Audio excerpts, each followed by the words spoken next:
I'm going to show you how to play the piano riff from Tupac Shakur's I Ain't Mad at Ya. It's in C minor. If you don't like the idea of playing in C minor, I'll post a link below to a video showing you how to play it in A minor, which is a little easier. But if you're happy playing it in the original key, then stick with this one. I'll play the riff straight through and then I'll break it into sections and show you how to practice it. Here goes.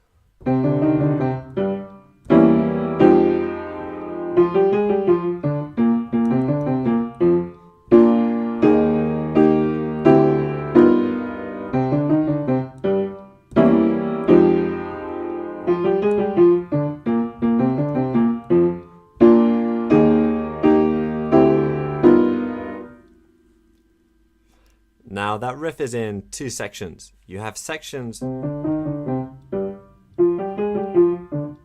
where the hands are playing in octaves, and you have sections where you're playing chords.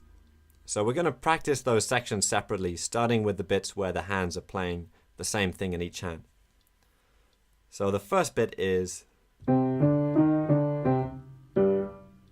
but we're not going to practice hands together to begin with. Because if, like me, you're right-handed, your left hand's going to need more practice, and if you're left-handed, then of course your right hand's going to need more practice. So I'll assume you're right-handed and we'll learn this way, but if you're left-handed, just reverse everything. So start with your weaker hand, and in the left hand you're going to start on these four notes.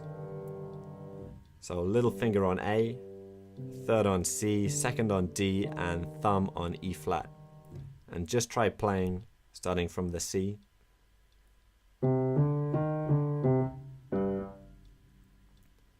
Again, so the C, up to the E flat, and then down to the G. Now in a moment I'm going to repeat it 8 times so you can play along with the video. And when you do, make sure you make those last 2 notes nice and short, rather than holding on the C until you play the G. Otherwise you lose a lot of the feel of the track. Here goes.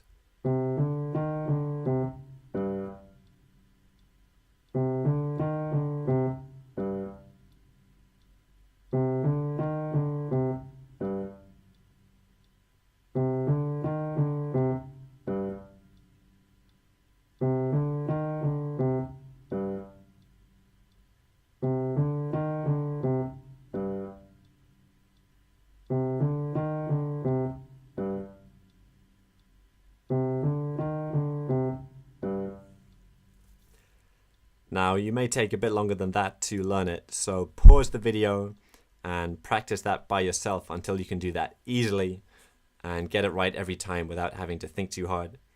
And then start the video again. Now in the right hand you have the same 4 notes, but there you have your second on C. So you're not using your little finger. And separately practice the same thing in the right hand. When you can play each hand easily, separately, and reliably and accurately, then you can put them together. Now if you can play that, you can probably play the last bit, which is in octaves, because it's the same set of fingers, the same movements, but just different notes. It's this. So the left hand you're covering F, third on B flat, then C and D.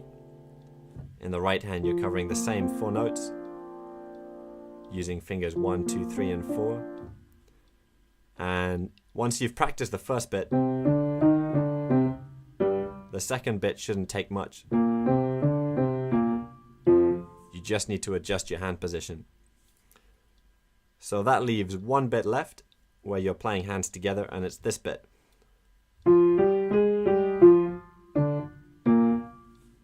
Now there you're covering 5 notes in each hand. So in the left hand it's 5th on B flat, 4th on D, 3rd on F, 2nd on G, and thumb on A flat. Might be a bit uncomfortable, especially down here. So you start with your 3rd finger and you play, except with your hand in this position. So start with your 3rd, go up to your thumb and down to your fifth. And I just played it slightly wrong then because I was talking at the same time, but those last two notes should be short. Also this one. So you run those 5 together, but these 3 should all be separate. Practice that many times and do the same in the right hand.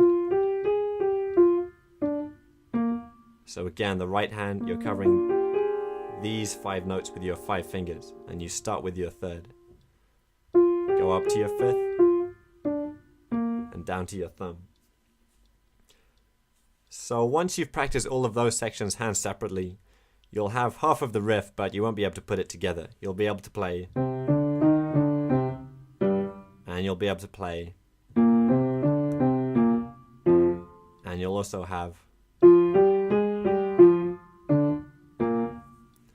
So next thing to practice is putting that last bit with this. So I'm going to play through that 8 times and try to play along with me.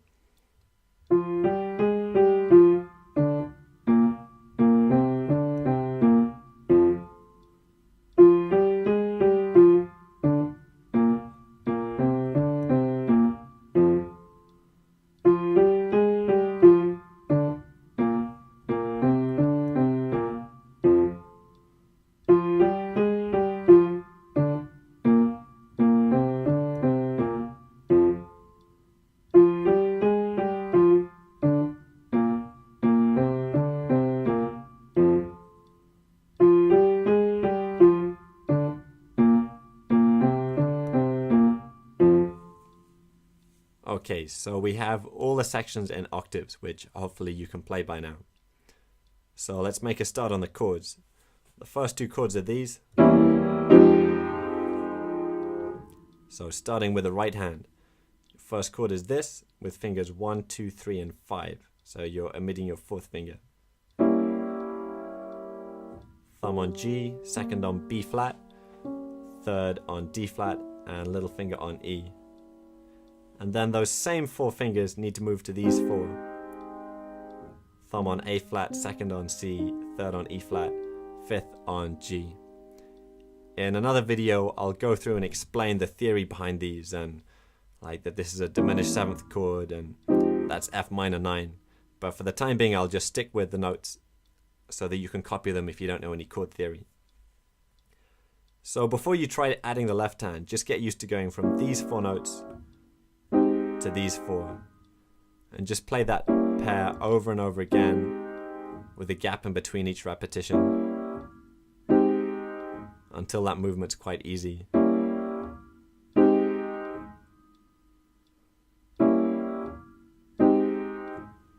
Then you can add the left hand, which isn't too hard. It's just octave E's and octave F.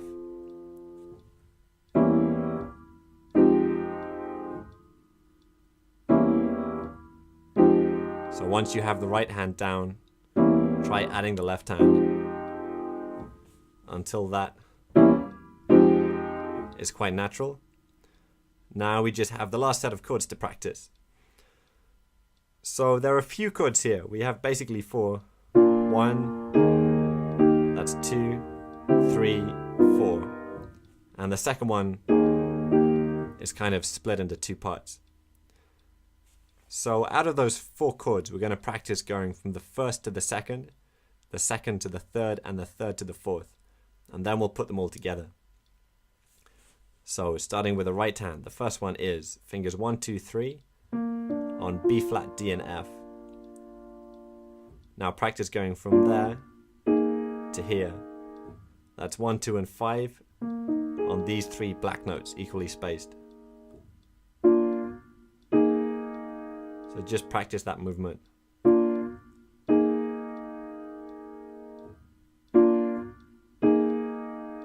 Once that's quite easy for you, you can repeat that last chord and just change the 5th on A flat to 4th on G.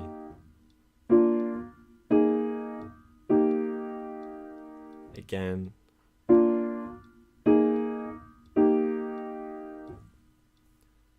As always, pause the video, practice that lots of times until that's easy. Then you can add the left hand, which is just second on B flat to octave E flats. And the octave E flats come on the first chord, but not the second there.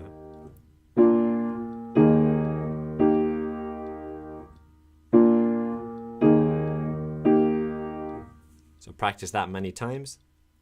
Next exercise, we're going to go from this chord, which is the last one you played, to this. So first of all, in the right hand, use the same set of fingers for both, 1, 2, and 4.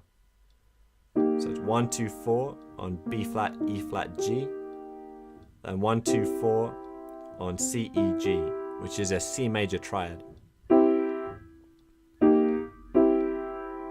So your thumb has to slide quite a bit, and your second finger slides from there to there, while your fourth plays a G on both. So practice that many times. Again, once you've got that in the right hand, you can add the left. The left just goes from octave E flats to octave Ds, just slides down a note.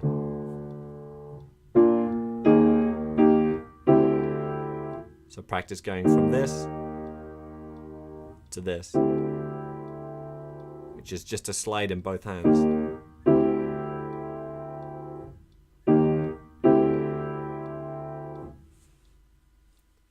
Then finally we're going to practice going from this chord to this one. So that's octave D's left hand to a single G in the middle, and in the right hand we go from C, E, G to thumb on B, second on E flat, third on F, and little finger on B flat. So this will be one of the hardest chord transitions to get. Just keep on practicing going from this chord to this one. Do that over and over again until it's automatic, like tying your shoelaces.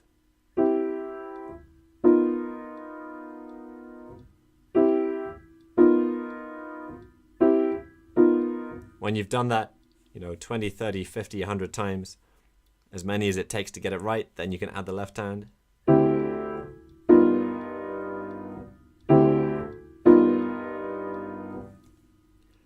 Then you just need to put those 4 chords together. So you practiced first of all this, then you practiced, and then you practiced. So then you should be able to play this in slow motion.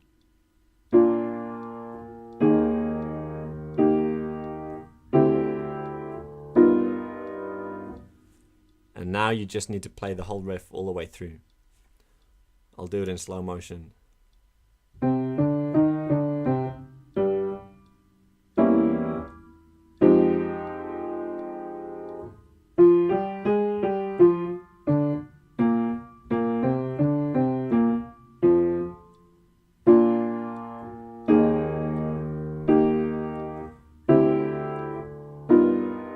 Again.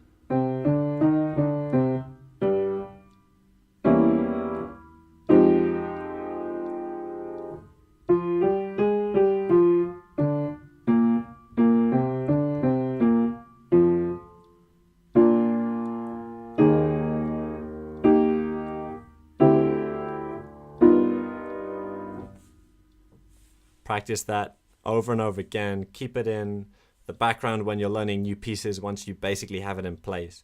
And if you just keep on playing it on a regular basis, it'll naturally speed up until it's up to speed.